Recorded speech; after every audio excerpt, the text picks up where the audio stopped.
Hello everybody and welcome to Benjamin Magnus. Hopefully teaches you how to play Europa Universalis 4. This is up to date as of Mandate of Heaven.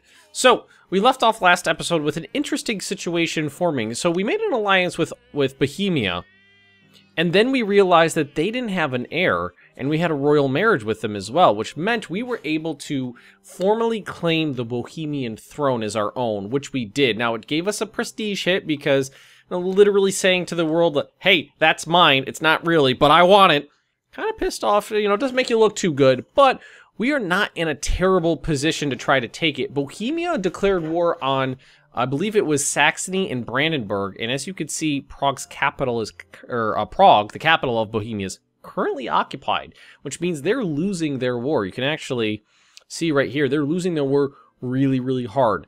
That number in front of the current wars, it's a range between positive 100 and negative 100. Positive 100 means you have flat out won. 0 means it's neutral. Negative 100 means you flat out lost. So it looks like Bohemia is about to lose. Now, fighting for the Bohemian throne would mean I'd have to fight the Holy Roman Empire, because Bohemia is part of the Holy Roman Empire. So I'd have to fight Austria and potentially Austria's allies. Any of these people could join in. The Palatinate, not too worried about. Ravensburg, not too worried about. Genoa and Savoy, a little bit. Hungary, definitely. All those people together could put a sizable force in the field, but so can I. I've got 24,000 men, 24,000 in Lithuania, and 10,000 from my other allies. So it would be a relatively even fight, I think. They might be able to put more troops in the field than me, but I'm military teched up on Hungary and Austria, but not Bohemia. So we have an event here, Family Ties. Let's see, this is because of our queen consort. The royal family of Bohemia has learned of the pleasantries exchanged between our families. Our opinions go up, and I gain 10 power points. So Bohemia likes me a little bit more. They really don't like me because I claimed their throne, but kind of balance that out a little bit. I do plan on declaring war on them, though. We're going to try this. It's going to be really difficult, but we're going to try it. So these guys are no longer a valid rival for me. It may have been because I eclipsed them. Yes. As you can see right there, eclipsed the Teutonic Order. So that means I became so much more powerful than them that they're not working on the same level as I am. Let's go ahead and do Muscovy, though. Let's say, Muscovy, you're my new rival. They already said I'm their rival, so tit for tat. Also, now we have a costly trade embargo. You can embargo anybody you want, but you do it for free on your rivals. So as you can see here, let's say, where is it? It's going to be economic actions. Transfer, revoke embargo. Let's confirm that. And then we'll put one, once this guy comes back, we'll put one up over here. Issue an embargo on these guys. A little bit more projection power. So, I already got above 25, which is pretty cool, which means I get a free leader without upkeep. And if I get that to 50, so 9 more points, I get an extra 3 power points per month, 1 of each. So this is going to be mighty interesting. We are in a good position. We have a position of power. And we might be able to actually do this. I'm going to go ahead and increase the size of my military again. I'm going to recruit 2 more regiments for each army of infantry. So that cav just came up. Our merchants are suffering. So we have another event here. We can either lose 10 power points or gains absent merchants, which loses me power in the Kiev node. So that means I would have less power here pushing trade forward. And I think I'm actually going to take that one so you can see how this is going to change. So that's this number right here. It should go down. Let's wait for the month to cycle. Yep, there it goes. And now less trade is getting pushed from Kiev to Krakow, where I collect it. Now, trade is a very complicated subject. And, well, it's really not that complicated. It's just a little, like, amorphous.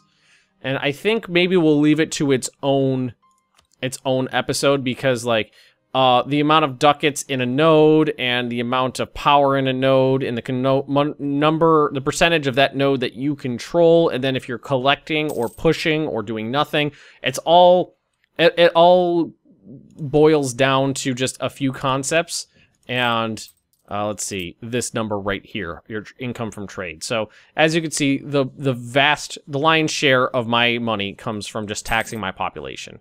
I don't get very much from trade, but I'm an inland nation, and trade only flows in singular directions along routes. And they all flow towards endpoints. So there's an endpoint there in Genoa, English Channel. Is that the only two? I thought there was one more somewhere, but I don't really remember. Is it up here? No, it does flow out of Lubeck. But there's two endpoints there in Genoa, English Channel. These are generally the richest ones in the world most of the time. Unless someone's really specifically trying to, you know, push trade really hard in a certain way. Oh, interesting. Moldavia sent me a gift. They like me a lot. And their leader, let's see here. How do I get to that? I want to see information on him. Naive enthusiast, right there. So, just hovering over the leader of Moldavia here. The AI ruler will due to being a naive enthusiast, which is one of those traits you gained after a specific number of years, underestimate the amount of aggressive expansion he could possibly take. Prefer to pick on someone their own size, or send gifts more often. So, that's one of the things he did. He sent me a gift because he likes me, and he's a naive enthusiast. Man, Bohemia is really getting wrecked in this war. They are going to lose this, I think. What I like is that these guys, they don't have the option of saying no to me if I say we're going to war. They're coming with me. So, let's see here what we can do. So for our subjects, right now you can see there's no focus on the subjects. If you click on this, you could tell them how you want them to act in a military situation. I'm going to tell them I want them to support me in a military situation. Oh, we can watch some combat here. So that's 8,000 Brandenburgians killing 1,000 Silesians. And now you... Bohemia's army showed up, and now he's attacking the Brandenburgian army, and he crushed that one. Don't you look at that? Very interesting. So I'm a little surprised that after so much warfare,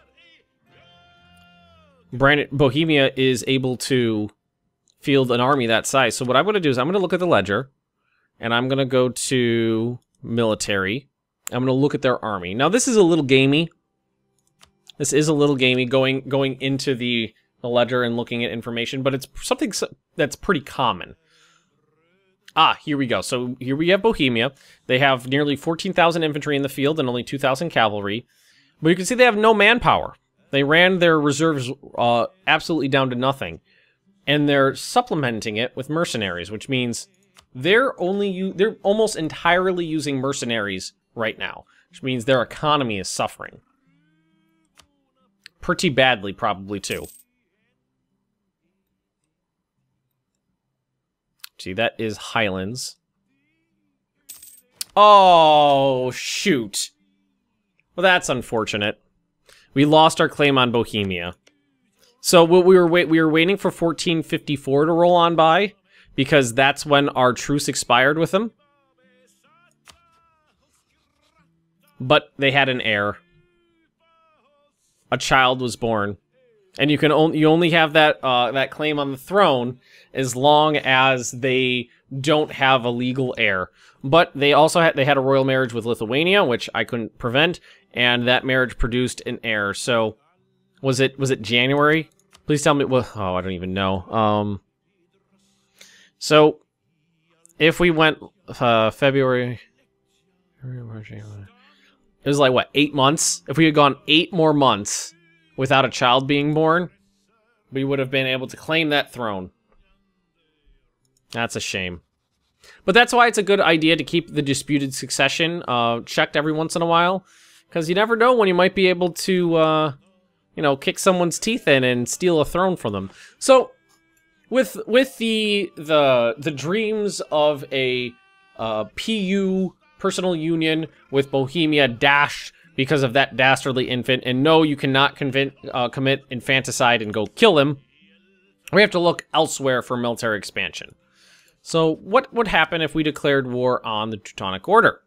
So they would bring in Mecklenburg, this guy here, the Livonian Order, Hungary, and Denmark.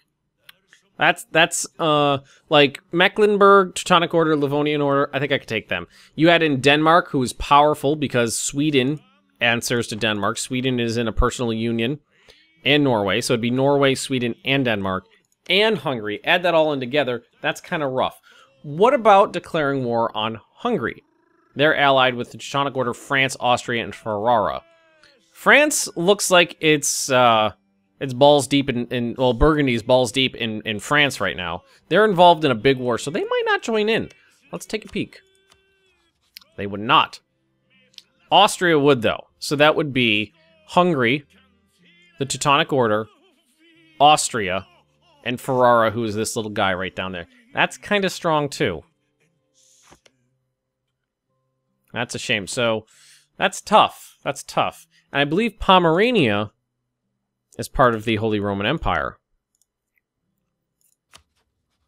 So if I declared war on them, it'd be Verden and East Frisia, which I believe are over here. East Frisia, Oldenburg, Bremen, Verden. So that's 2 OPMs, 1 province minors.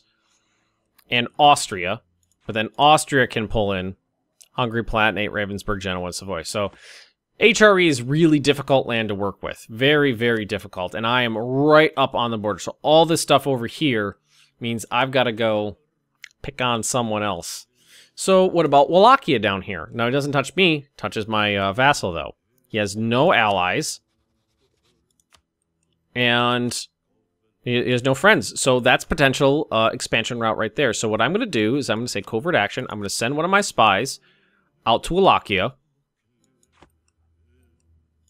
And can we do anything here? We can support rebels. No. Let's recall this guy here. So that we have that diplomat. You can right-click to recall people. And what we could do is maybe we could attack Wallachia and bring them into the fold. And that way we can deny it to either Hungary, or the Ottoman Empire. Norway, what are you doing building a spy network? Normally, attacking the Teutonic Order is what you do right off the bat, but they have a strong alliance chain. They have a very strong alliance chain. And I don't. I do not. Who... See, what we're doing is I'm going around the map to powerful people. I'm going, do you like me? What about the Pope? No. No, he's saying my navy's too strong. The landlocked country doesn't have enough ships to be in an alliance with. Hungary hates me. Bohemia, I did break an alliance with them, so they might not be too keen. Yeah, they don't trust me because I dissolved that last one. Brandenburg kind of likes me. Austria doesn't really. France... France is cool, but a lot of time France can drag you into wars you might not want to be involved in. Alrighty, so with our plans to claim the throne of Bohemia thwarted by the infant known as Katerina Jagalian. I'm like a third, fourth generation Pole living in America, so my Polish pronunciation is absolutely horrendous. I know none of it. So our plans for a large war to claim the Bohemian throne thwarted. What we are instead going to do is settle for a small war to guard against Ottoman encroachment. Now, Wallachia is sitting down here with no friends, no allies, all alone, smashed between Hungary and the massive Ottoman Empire. So what we can do is wait until we have enough plot power, big enough spy network, then we can claim some of their land. And then what we can do is we can declare war and say, that land is ours. So all we need to do is bippity-bop ahead till we get up to 20. Alrighty, so we have enough plot power to fabricate a claim. Ooh, you know what? It has no possible neighboring province to fabricate a claim on. So we were planning on doing that, but it's not going to let us. because we don't have any bordering regions that we say that we can tell them rightfully belong to us. That is very interesting, because while Moldavia... Ooh, I don't think I can ask them to declare... Oh, I don't think so. Hang on, let's see. Seize land. I can take their land, put one of my relatives on the throne, grant core/claim. So, okay, here we go. Wait, Chelm, no, that's way up here. So I can give them my claim up here, but I can't give them a claim down here because I don't have one. That's really unfortunate. That does leave me one option. I don't have a valid reason to go to war with them, but I can claim, I can do a no CB war and attack them. That would cost me my 2 stability points, so I get -2 stability. I go back down to 0, and I would gain a little bit of war exhaustion. So, maybe we can't do that. Well, that puts us into a dilly of a pickle now, doesn't it?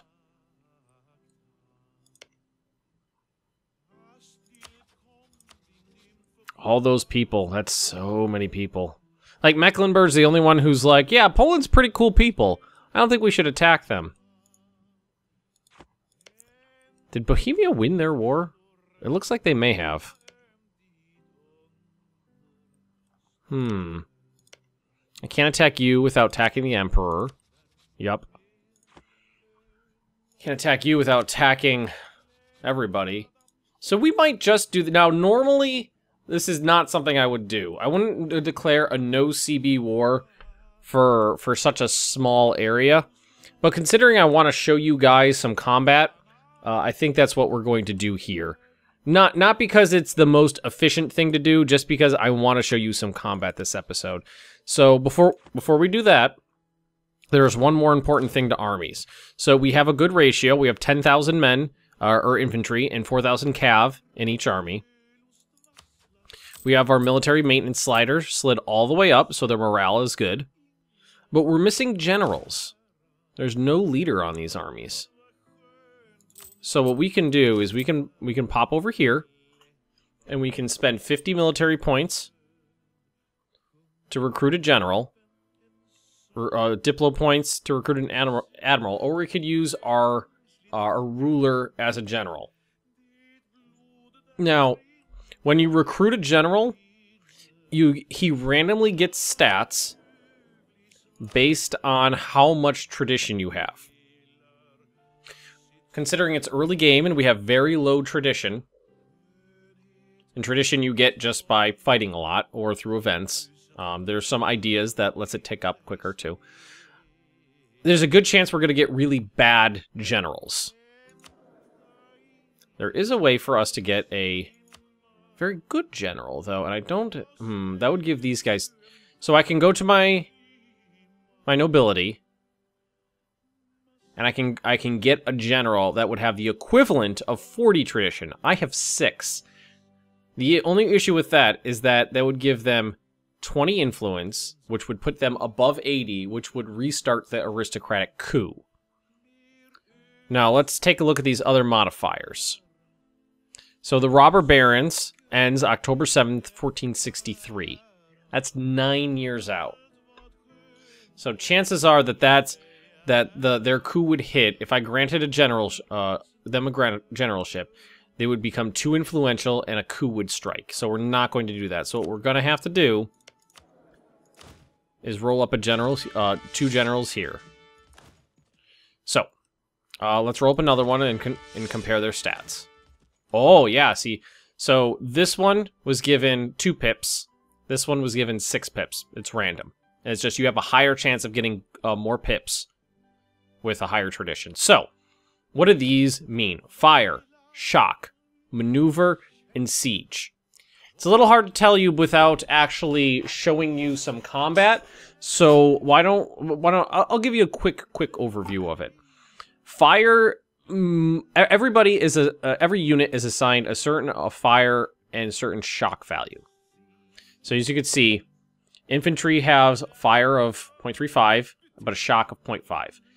Cavalry have no fire, but twice as much shock. So when you fight in battles, this will give you a better roll, because all combat is based on rolls, 1 through 4 or 0 through 14. So there's 15 possible odds. So this would add 1 to all my fire rolls. So I would roll the enemy rolls, and then it adds up modifiers. That would give me a +1 to that. This would give me a +4 to shock. So this general, when his cavalry got into battle, they would perform exceptionally well, because they would get a +4 modifier to their shock phase in battle. Now this guy has no maneuver. Maneuver reduces attrition and makes your units move a little bit faster. Also, it can help negate things like river crossing penalties.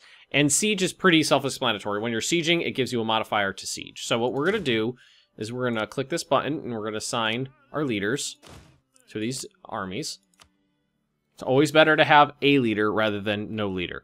You cannot have a 0 pip general. You can have a 1 pip general, which would be the shittiest general ever, but you can see they have a little star on the armies now.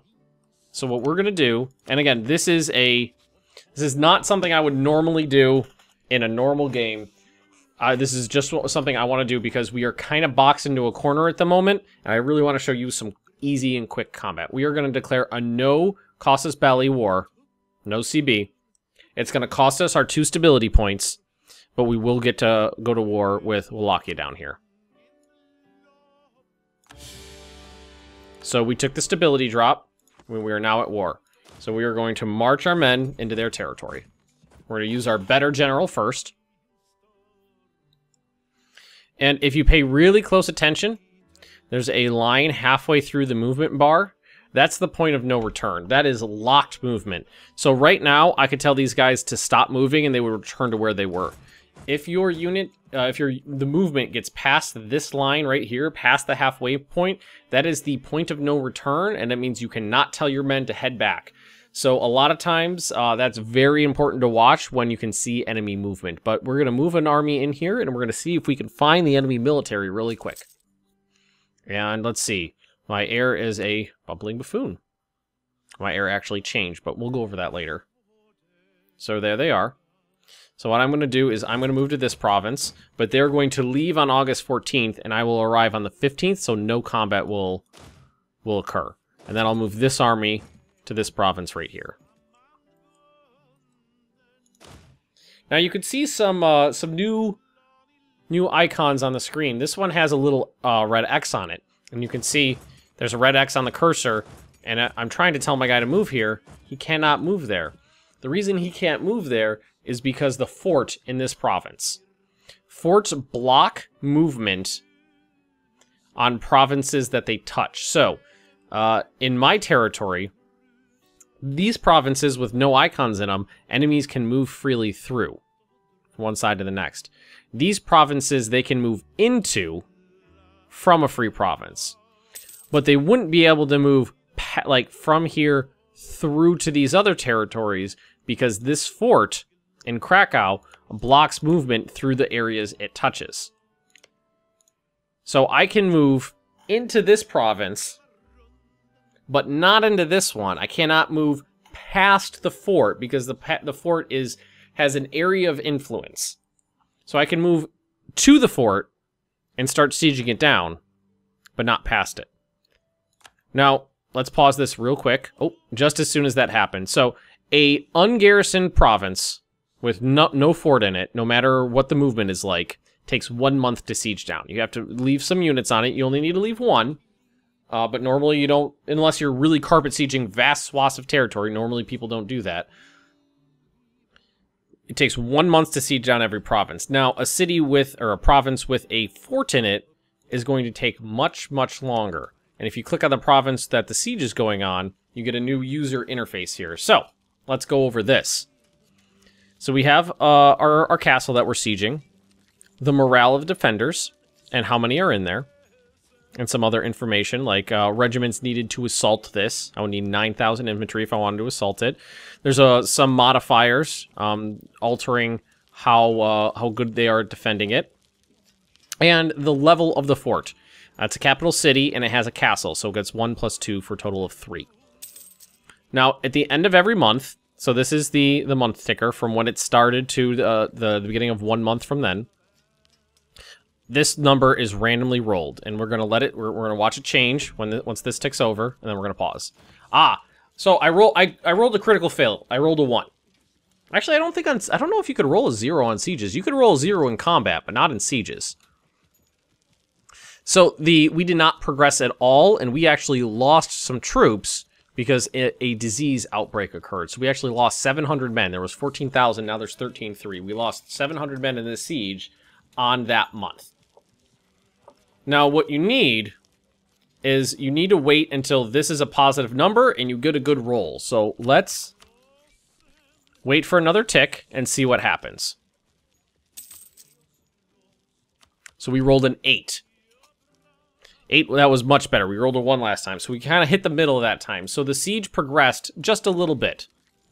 So there is still a negative 49% chance of me successfully sieging this city down. But every single time you get a decent roll, you get another modifier. You get a progress modifier. So all these are different modifiers that affect how difficult it is to take this city. So this is how much time has passed. This is the siege pip on your leader. This is how many artillery regiments you have with you, but artillery has not been invented yet. Well, we can't recruit it as regiments yet in the game. We don't have the technology. If it's a coastal province, you can blockade it. And, well, normally what happens if it's a coastal province, they get a plus here, and then you can blockade it with sea units to negate it out. And then they get this 3 from the level of their fort. Now, if we get a critical success, if we roll a 14, we breach their walls, and they get a minus, we get an additional point, basically. So sieges are really down to the luck of the draw and what you can stack on that province. But you gotta watch. You're taking attrition this whole time. I'm taking base 1% attrition every month. So we rolled another 1, which meant we took that base attrition and we had another disease outbreak. I am very unlucky with my rolls. Oh, and there we go. I was really hoping we'd be able to show this. So that jumped up a lot. So we jumped from negative 50 to negative 29 because we rolled a 14, which is the highest you can roll, and we breached their walls. That also allows me to assault it if we want. You cannot assault a castle unless you have breached the walls. It is extremely, extremely dangerous, though, and I don't suggest you do it unless you have, if there's not very many men inside a castle. You can end a siege really quickly that way. You can also lose tens of thousands of men. So we rolled a 9, and we got a little bit higher on the siege progress. You can see, oh yeah, so we got an 11 there. We skipped 5 and went right to 6. The better you roll, the more progress you're going to make. So we're at negative 7%. So we're almost up to like an even keel here. We rolled a 3, bad, but it still got us that next level. So now there is a 0% chance of this city falling. Let's wait for this next roll and see what happens. Another disease outbreak, because we rolled another 1. That's the 3rd one we've rolled. Rolled. Bad rolls so far. And we rolled a 2, so we rolled 3 1s, a 2, and 3. And we did have an 8, a 9, and a 14. But that's still, generally speaking, pretty poor. But now we have a positive number here. Now this means that if we roll high enough, we win the siege. But we did not roll high enough. We rolled high, but not high enough. So there is a 21% chance, based on the roll and the modifiers, that we will finish this siege on the next turn, or the next tick of the month. So it's taking all these numbers, adding them up, then rolling a die, and comparing. So let's see what we get. A 3. So the siege progressed a little bit, but we didn't get enough. And why don't we take a quick look at our tech here. I'm going to hold off on... No, you know what? I don't think I am going to hold off on that. I was thinking I was going to hold off on it to save up some admin PowerPoints, but you can see we're just starting to take that institution tech penalty that we mentioned before. And that's because we have, while the rest of the world is accepting and embracing the Renaissance, we have not. So let's click on Krakow here. You can see it's still going to take to 1848 before it really gets, before it, you know, accepts it, before we accept it on our own. And I don't really want to take a larger penalty. 3% is not that much. That's only a few points. But this will tick all the way up to 50%. So I'm going to go ahead and unlock admin tech level 5 right now. And we are 11 years ahead of the curve. So for 11 years, we get production efficiency and less corruption. That's going to be great for us. That also brings us to something else. You can see now that if I were to try to go to level 6, it would take 110% plus 3%, so 113% extra power points. So 1,258. That's how painful the ahead penalties can get. But that creeps back down to 0 once we get to the right date. That allows me to unlock my first idea group. But why don't we finish this siege first before we dive into that?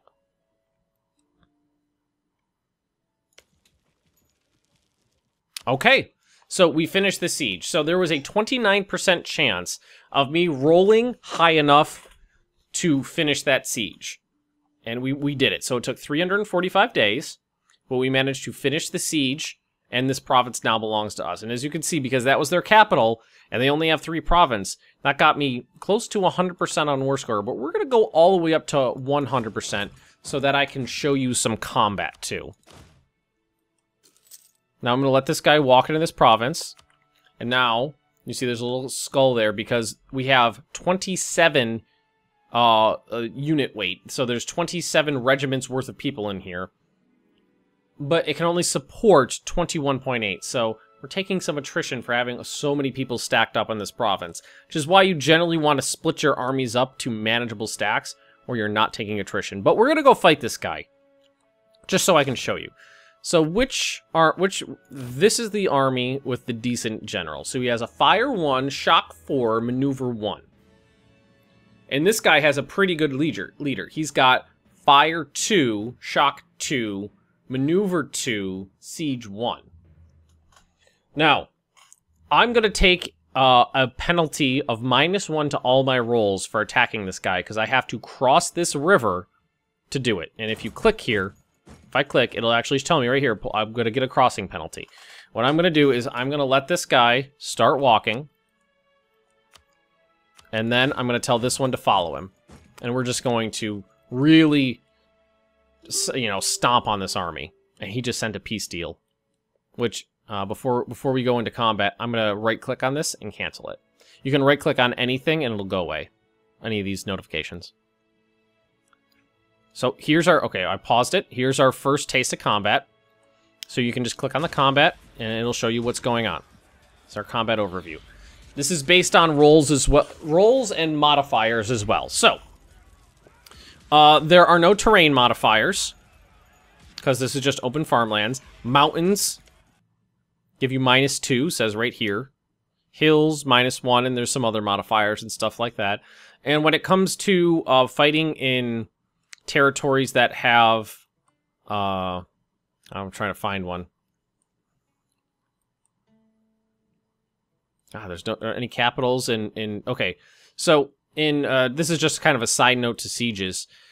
When you're sieging down a province, if an enemy army attacks you, when you are sieging down a province, you get whatever terrain modifier is there. So if I was sieging down Salzburg, for instance, which is a mountain province and has a dice roll modifier of -2, if I was sitting on this province and sieging it down, I would get the -2 because they control that territory.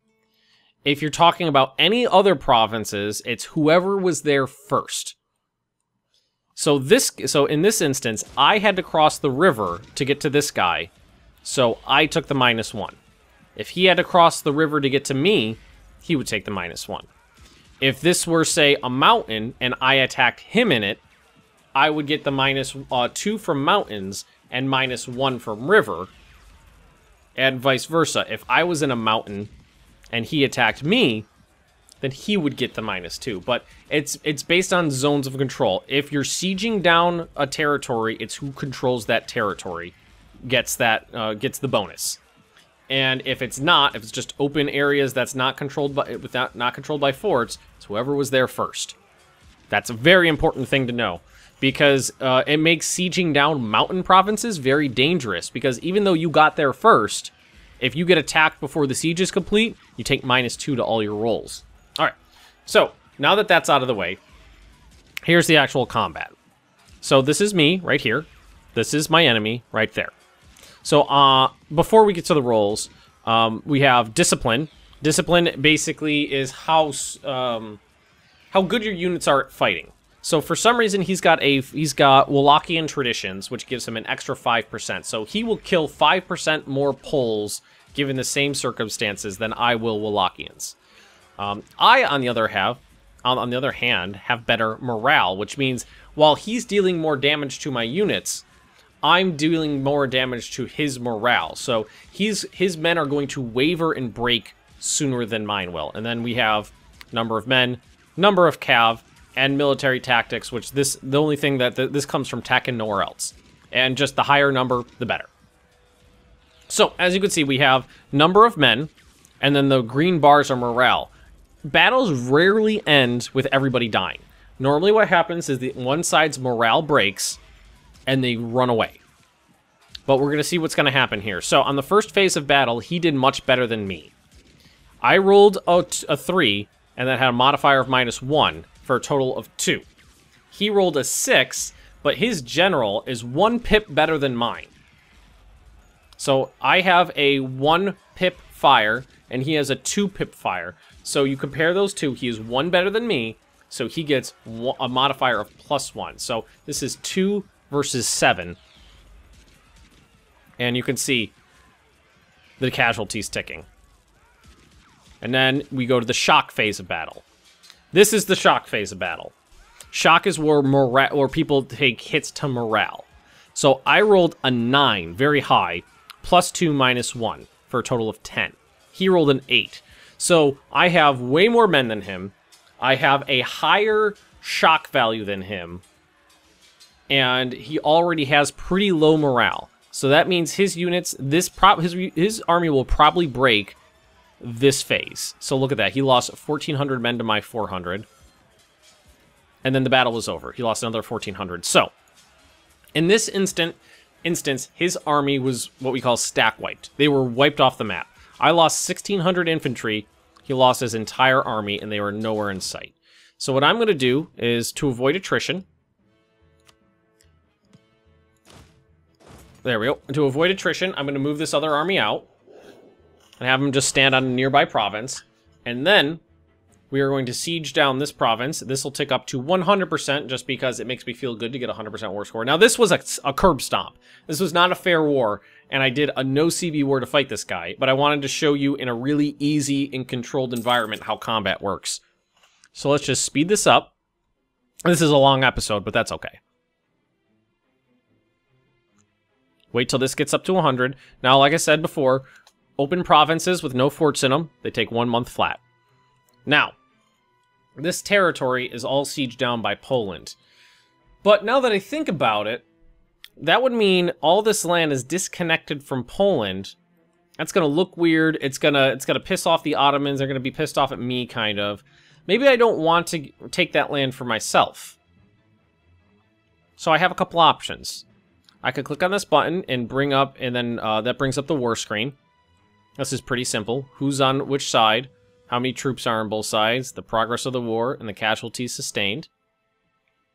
This button, you don't want to click this button unless you're completely screwed. This unconditionally surrenders, so this means you surrender to your enemy. But this one brings up the peace deal. And this is where, at the end of a war, or whenever you want to try to get out of a war you're losing, whatever the circumstances may be, this is where you go to dictate terms. And we have a lot of options. Right now, nobody is asking for anything. That would be a white peace, which means everybody goes back to the way things started. We don't want to do that. So if we wanted to, we could take this province, and then because this one is attached to this one, we could take that one. Because that one is attached to that one, we can take that one too. We could say, I want all of your land. And all this land would go to me. But like I said, that's going to be disconnected land. That's not Polish. That's a little weird. Another option is to go to treaties over here. So these are the different options you have available to you. And just keep very in mind, offer tribute is you giving them stuff. Demands tribute is you demanding stuff from them. So we could tell them to end their rivalry with Serbia. It doesn't really do anything for me, so that's not really cool. I could make them my vassal. So I could say, you're now one of my vassals. You and Moldavia and Lithuania and Moravia, you'll all be buddy-buddy and answer to me.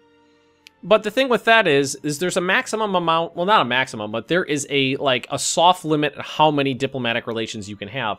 And I already have 4. Lithuania, Moldavia, Moravia, and I still have that royal marriage with Bohemia, which that's a diplomatic relations right there. So that would put me above, and that would cost me power points. If you go above, for every diplo slot you go above whatever your soft cap is, so -4, it costs you a power point a month. That's a pretty hefty price to pay. So there's a third option. We could try to give it to Moldavia here. And because this land is occupied by me, we have to give it over to Moldavia before we can give it to them. Just a little roundabout way. So you click on a province, and then this little button right here, it says it's occupied by you, Poland. I can click on this button, and I can transfer ownership of this province, or control during the war, over to someone else. So I'm going to say, now, Moldavia, I'm transferring all the occupation to you. So now you control this stuff. Now if we go here, and we say, here, give us these 3 provinces. Oh, we got to take this one here. Let's clear the offer first. Okay, that clear offer means everything goes back to white peace. 1, 2, 3 provinces.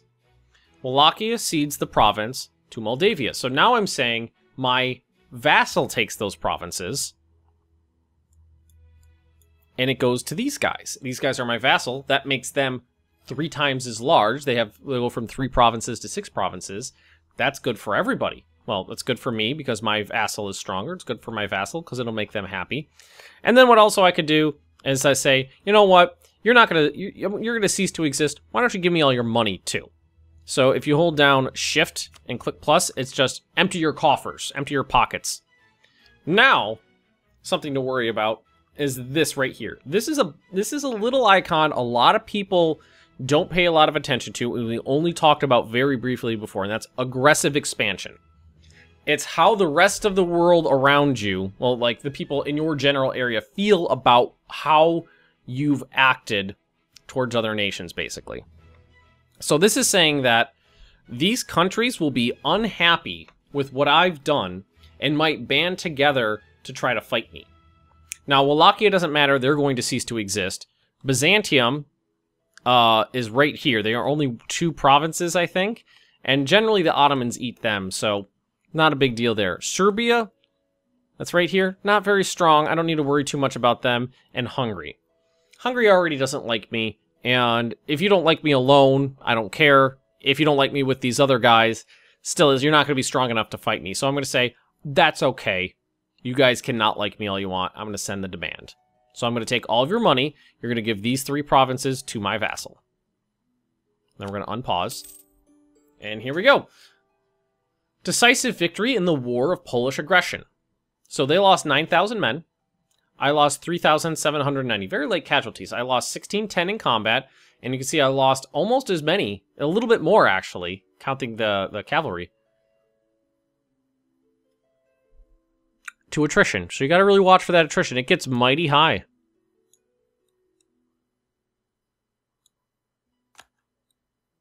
Okay. There we go. And, oh, very interesting. Inefficient march. Moldavia has grown too large to be an efficiently administered as a march.